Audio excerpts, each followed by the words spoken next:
5천만의 문법, 한동훈의 언어. 한 장관이 여의도 사투리가 아닌 5천만의 언어를 쓰겠다라고 사실상 출사표를 던졌다. 이런 분석이 나옵니다. 대전으로 가보겠습니다.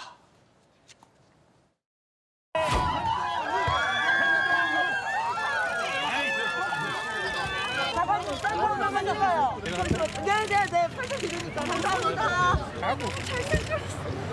장관님 저도요. 장관님 대선까지. 장관님 우리 대선까지 같이 갈 거예요. 그래서 우리 부부가 왔어요. 강제해서 한 번만 찍어주십시오. 강주에서도 오셨어요? 네. 와 대단하다. 장관님 얼굴 너무 좋아요. 결혼 1주년으로 왔어요, 장관님. 제가 장관님 결혼 1주년으로 와서 사인도 왔습니다. 장관님 팬입니다.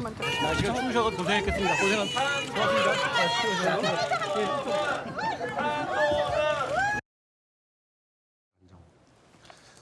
여전히 대전에서도 인기가 여전했습니다. 그런가 하면 사실상의 출사표를 한동훈 장관이 던졌다. 이런 분석이 나오는 대목만 저희가 따로 준비했습니다. 들어보시죠. 총선 출마설에 계속 무게가 실리고 있는데 제가 그거에 관해서는 충분히 말씀드렸다고 생각합니다. 오늘 더 드릴 말씀이 없네요. 여당에서도 출마 의견 좀 전달했다는 얘기 나오는데 특별히 들은 얘기는 없습니다. 그 센터 방문 목적 다시 한 번만 말씀 부탁드릴게요. 제가 사실 오늘 카이스트나 우리 CBT 센터를 가기 위해서 대전에 왔는데요. 이 상황을 점검하러 온 겁니다. 이 얘기는 별로 안 듣고 싶었죠, 근데. 예, 말씀하세요.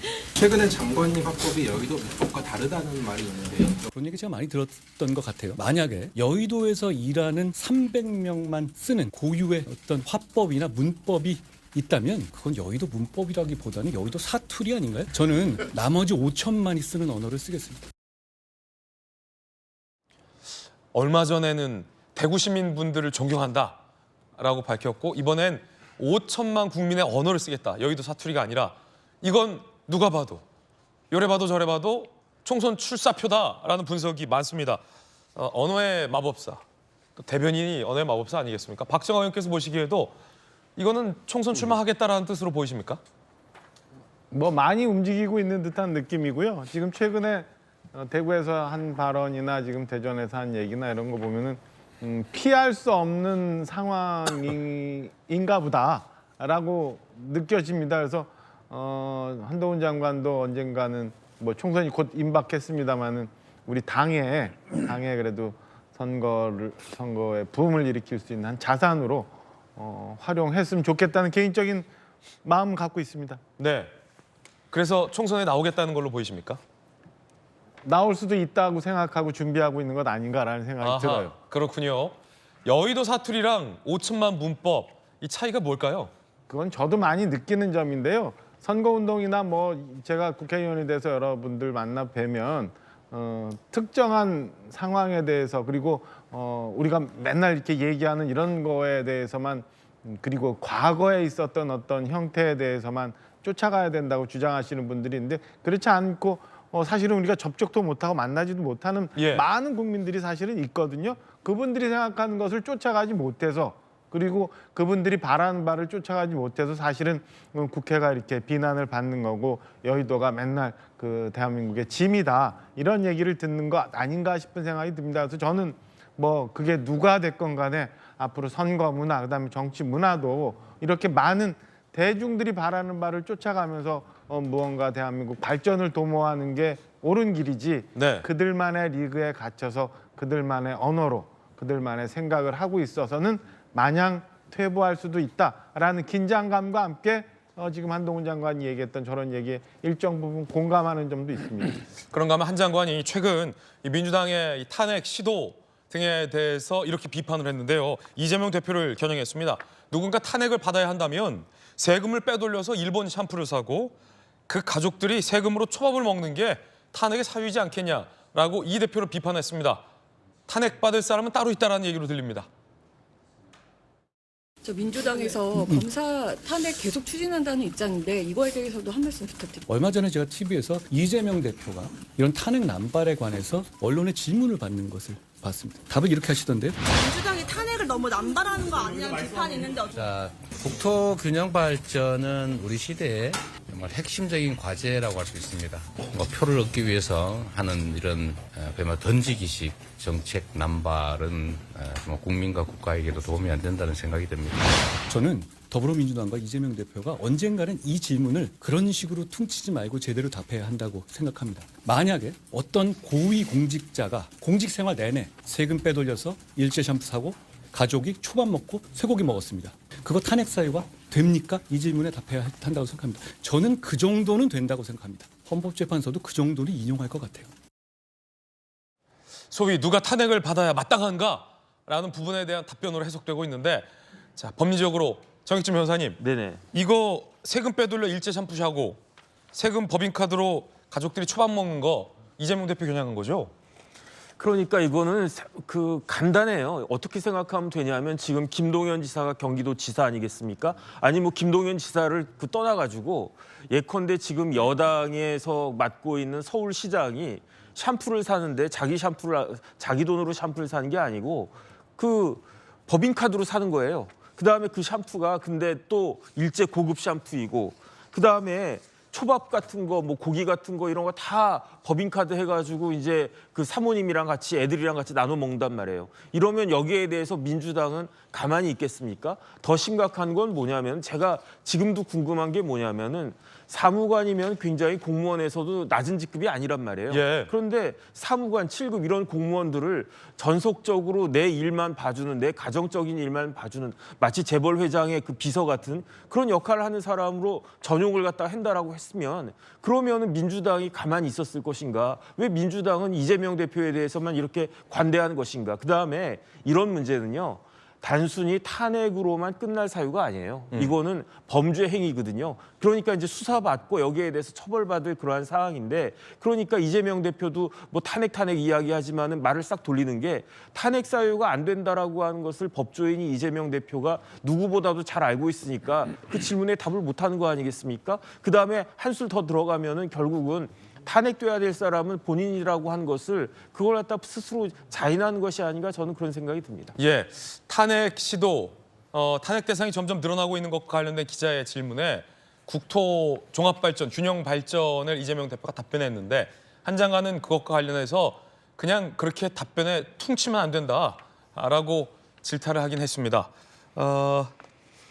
김영주 의원님, 네. 이 우리가 소위 퉁친다라고 네. 하는 것은 묻는 질문에 대한 답변을 안 하고 다른 걸로 애둘러 피하는 네. 것을 우리가 그냥 보통 퉁친다 그렇게 얘기하잖아요. 네. 이재명 대표가 이제 기자들이 궁금한 것에 대한 답변을 하기보단 이 대표가 하고 싶은 말을 하는 그런 걸 좀 지적한 것 같아요. 네.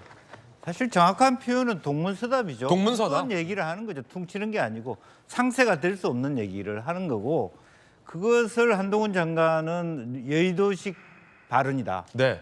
뭐 나는 표현이 좀 잘못됐다고 보는데 여의도 사투리? 예, 사투리를 그렇게 잘못된 것으로 표현하는 건 좀 앞으로 지방에 가서는 좀 욕을 먹지 않을까 그렇게 생각이 드는데. 네. 그러니까 5천만에 자기가 생각하는 것은 표준어라고 생각하고 표준어는 상식인데 자기 상식으로는 누가 탄핵의 대상자인가 이재명이 대상자지 검찰이나 장관이 대상자가 아니다 이런 얘기를 하는 거거든요. 이제 그런 부분이고 결과적으로는 뭐 그 말을 들어봐라 한동훈 장관이 얘기하는 건 자기가 탄핵 대상자다 보니까 똑바로 답을 못하고 엉뚱한 말을 하는 거 아니냐 이렇게 얘기하고 그러한 부분은 상식적으로 국민들이 봤을 때 그렇게 생각할 거라는 것이죠. 누가 탄핵의 대상자는 국민이 알 것이다. 그 말을 나는 5천만의 문법으로 얘기한다. 그렇게 얘기를 합니다. 그래서 그러니까 국민 상식적인 거를 네. 자기 따르겠다. 그리고 실제적으로 그 5천만 원이라는 단어를 보면요. 나는 총선 출마자가 아니고 예. 대선 출마를 위해서 총선에 나오는 것이다. 어허. 정확하게 해요. 나의 대상 선거 구민은 40만 명이 아니다. 예. 5천만 대선. 명이다. 대선, 네. 대통령. 네. 이렇게 되면 나중에 이제 박용진 의원과 라이벌 구도. 아니 그러니까 한 곳에 다니는 게 아니라 전국을 휘둘고 다니잖아요. 경남 예. 갔다가 전라도 갔다가 대구 갔다가 뭐 대전 갔다가 행보 자체가 대선 후보 행보 아닙니까? 예. 박 의원님, 네. 잠재적인 대선 라이벌이 네. 됐는데 어떻게 보십니까? 이 여의도 사투리에 대해서 국민들이 굉장히 좀 비판적으로 보잖아요. 여의도 국회의원들 사이에서 일어나는 무슨 예를 들어 뭐 위장 탈당이랄지 아니면 뭐 그런 것들 그런 거에 대해서 이제 5천만 국민 상식을 한 장관이 언급했다 이렇게 풀이가 되고 있는데 이 표현 어떻게 들으셨습니까? 그 동문서답이라고 하는 거는 사실은 말하고 싶지 않은데 질문이 있으면 그 부분에 대해서 본인이 하고 싶은 말로 그냥 대신하는 어법이기도 해요. 그 부분을 가장 다리는 제가 아는 한 한동훈 장관입니다. 도대체 이런 사람을 누가 검증해가지고 장관으로 후보로 추천했어요? 물어보면 저는 자료만 단순히 모았을 뿐입니다. 이게 원래 인사정보관리단이라고 하는 걸 만들고 FBI식으로 하겠다고 해서 FBI까지 미국에 다녀오고 그 권한 다 가져갔는데도 불구하고 인사검증 엉망으로 만들어서 윤석열 정부가 지금 어려운 것이 100이다. 그러면 50의 책임은 사실은 그 검증을 책임졌던 법무부 장관한테 있습니다. 지금도 지금 이상한 사람들 뭐 예를 들면 미사일 쏘고 북이 미사일 쏘고 이러고 있는데 주식 투자에 정신 없는 합참의장 후보자, 골프 치러 다니는 합참의장 후보자 이건 문제가 있죠. 근데 왜 이런 사람 했습니까? 그럼 답을 안 해요. 동문서답 그리고 대답 피해가는 그런 한동훈 장관의 모습 그리고 또 한국형 제시가법을 만들겠다고 그래서 우리 이 자리에서 이야기가 있었죠. 도대체 왜 저런 중요한 법을 여당한테 제대로 설명하지 않냐. 그리고 자기가 폼을 다 잡지? 이러고 제가 여기서 얘기를 했더니만 사실 일주일 전에 와서 국장 한 분이 와서 설명하고 갔다. 이거는 이제 확인을 했어요. 그러니까 그 정도로 충분한 설명을 했는지 어땠는지 모르겠습니다만 제시가법의 가장 큰 중심은 그럼 조두순을 어디로 보낼 건데 이거잖아요.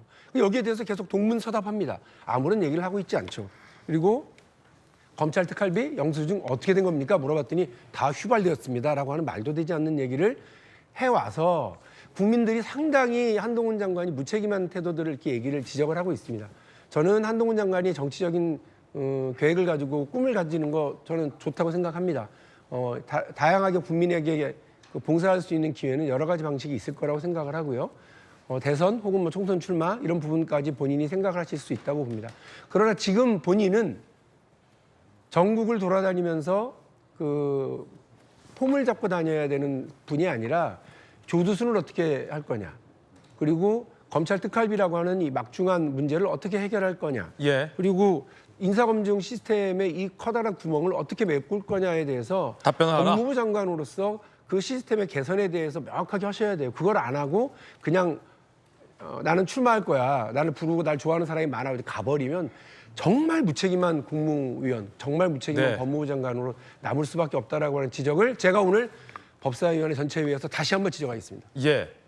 오늘 그렇다면 이제 한 장관 대 박용진 의원, 박용진 의원 대 한동훈 장관의 또 법사위에서의 어떤 질의 설전이 좀 볼만하겠군요. 한 장관의 답변도 궁금합니다.